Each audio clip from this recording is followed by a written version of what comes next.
What's up, sunshine? I'm Coy Wire. This is CNN 10. Happy Friday.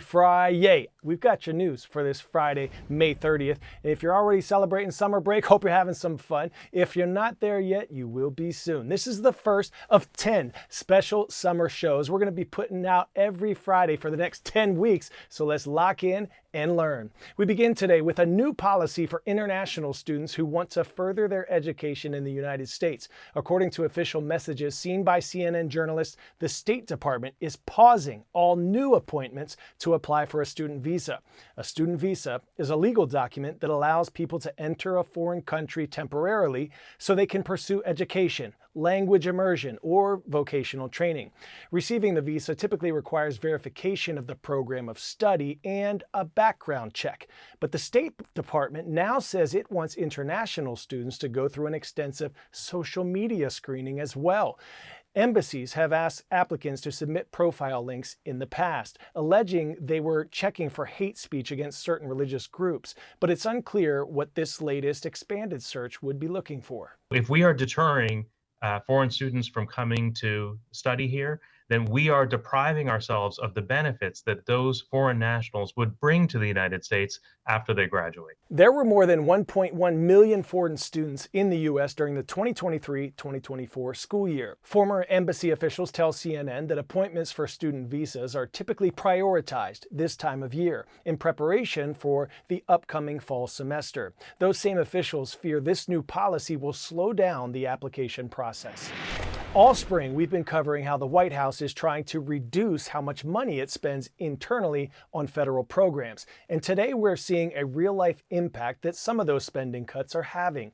This time with the Arts, History, and Cultural Centers. Our Sunland Serfati visited the Museum of African American History in Boston, which depends on a $500,000 check from the federal government each year to keep its doors open. Here's what's happening now that the funding has been cut.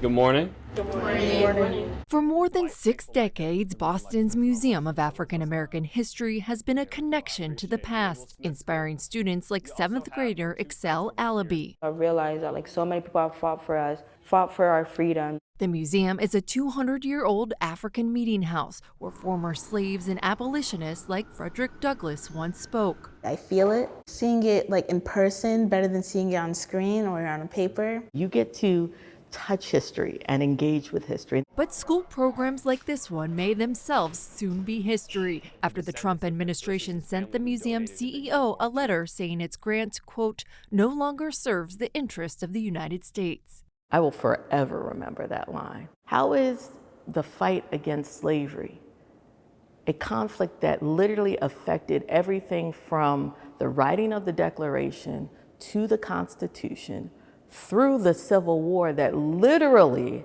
divided the country, and us not offering a perspective on that story, not in the interest of the United States? In April, the museum's $500,000 grant from the federal government was abruptly canceled, money which was supposed to be used for school field trips and educational programs. This museum is not alone. The administration has proposed eliminating the agencies that dole out the grants, the National Endowments of the Arts and Humanities. And in the last 2 months, the White House has pulled tens of millions of dollars in funding from cultural groups across the country, affecting a music program for young children in Nebraska, a young readers program in South Dakota, and the National History Day competition, valuable programs for kids now wrestling with cutbacks or even closure. Many conservatives have long advocated such cuts, arguing arts and humanities programs are a waste of taxpayer money. Why should taxpayers still be on the hook for this? It's a joint investment in our community. It would be a tremendous loss for our students because a lot of our students wouldn't experience this in any other way. Including Excel Alabi, who says she learned something about the Civil War she never learned in school. Teenagers were going to war just to fight for rights because their families were slaves. That really stuck to me. So you made a direct connection. Yes. Teenagers of your age. Yes, I think that was really amazing. High schoolers going to war just to fight for rights. SpaceX's most powerful rocket launched on its 9th uncrewed test flight this week, but the mission did not go as well as they would have hoped.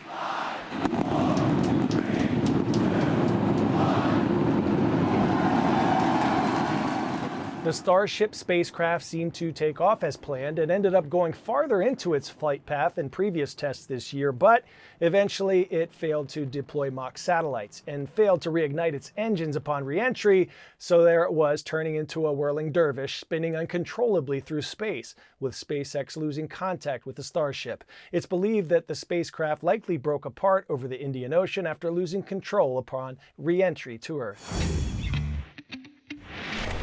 Pop quiz hot shot. When Jim Henson first created the Muppets, what animal was Kermit before he became Kermit the Frog? Hog, koala, lizard, or fish? Answer is lizard. Henson made the original Kermit puppet out of his mother's old turquoise coat and used ping pong balls for eyes. 70 years after his initial creation, Kermit the Frog has gotten a major glow-up. A cap and gown. The fan favorite frog was the official commencement speaker at the graduation ceremony for the University of Maryland, the alma mater of Jim Henson. Hi-yo, everybody! Kermit and his puppeteer told the graduates to take big leaps and to have the confidence that your people will catch you if you fall. If you're with your people, then you won't have to do it alone. Because life is not a solo act. No, it's not. It's a big, messy, delightful ensemble piece, especially when you're with your people. As you prepare to take this big leap into real life, here's a little advice, if you're willing to listen to a frog. Rather than jumping over someone to get what you want, consider reaching out your hand and taking the leap side by side, because life is better when we leap together.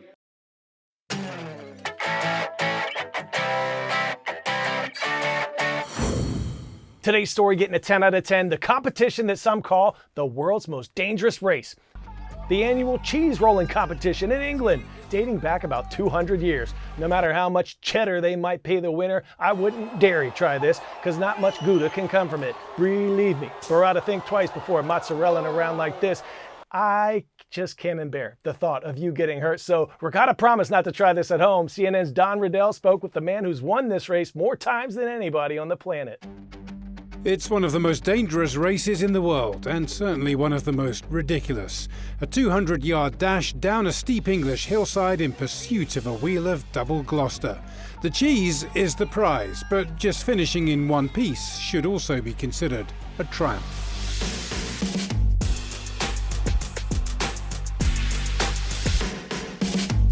There's potential for some serious injury. Basically, you enter at your own risk. I think the worst injuries we've sort of had have been legs and ankles being broken.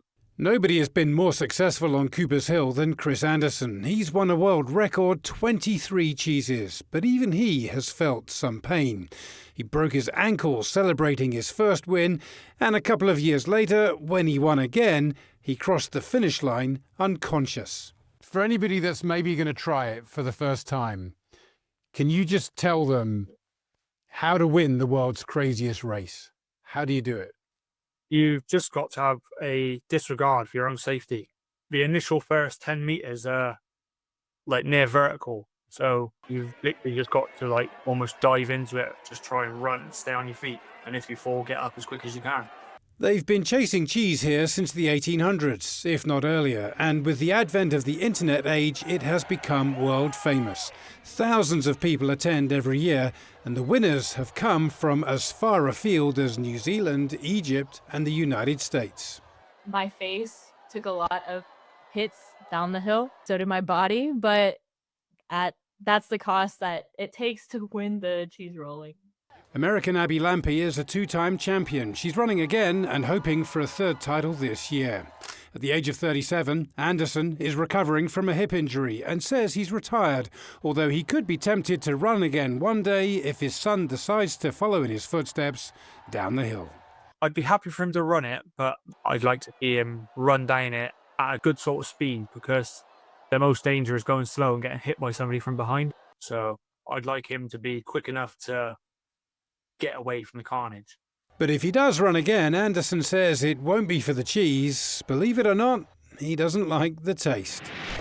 All right, before Asiago, we have shout out time now. This one goes to New Story in New Cumberland, PA. Rise up. I see you, Mr. Antoine and team. And this shout out goes to Mr. Rawson. You are awesome. All our friends at McGavick High School in Nashville, you put the 10 in Tennessee. Finally, words of wisdom from some of our CNN 10 viewers. Create the things you wished existed. Mr. Marzella at IS Pablo Casas Middle School in the Bronx, you and your squad are squad goals. You are blowing our mind with your creations and imagination. Rise up. Now, we know school might be over for the summer for some of you, but if you're one of our younger viewers or teachers out there and you watch this episode from home, we want to know. Comment on our YouTube page, send us an email, and be sure to tune in every Friday now through August, at which point we will get back to our Monday through Friday flow. Be kind and shine bright this weekend. You are more powerful than you know. I'm Coy Wire, and we are CNN 10.